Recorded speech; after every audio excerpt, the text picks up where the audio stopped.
স্মরণকালের সবচাইতে বড় লং মার্চে পরিণত হয়েছে বাংলাদেশ জাতীয়তাবাদী স্বেচ্ছাসেবক দল, যুব দল ও ছাত্র দলের ঢাকা আগরতলার অভিমুখে লং মার্চে।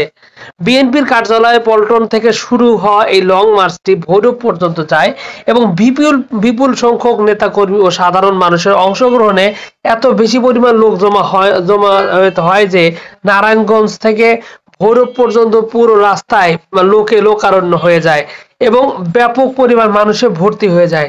বাংলাদেশের বিরুদ্ধে লাগাতার মিথ্যাচার, হুমকি ধামকি এবং আগরতলায় বাংলাদেশের দূতাবাসে হামলা ভাঙচুর এবং বাংলাদেশ বিরোধী ষড়যন্ত্র করায় ভারতের বিরুদ্ধে এই লং মার্চটি করা হয়। এই লং মার্চের নেতৃত্বে থাকা নেতারা বাংলাদেশের সার্বভৌমত্ব, স্বাধীনতা নিয়ে ভারতকে সাবধান করে দেয়। তীব্র শীত উপেক্ষা করে লক্ষ লক্ষ লোকের অংশগ্রহণে এই বিপুল পরিমাণ উৎসাহ উদ্দীপনা নিয়ে এই লং মার্চটিতে ব্যাপক পরিমাণ মানুষ অংশগ্রহণ করে। যুবদল, ছাত্রদল, স্বেচ্ছাসেবক দলের অনুষ্ঠিত এই লং মার্চটিতে নেতৃত্ব দেন বিএনপির সিনিয়র যুগ্ম মহাসচিব রুহুল কবির রিজভী। তিনি ভারতকে হুঁশিয়ার করে দেন বাংলাদেশের ব্যাপারে নাক গলানো ও ষড়যন্ত্র করায়।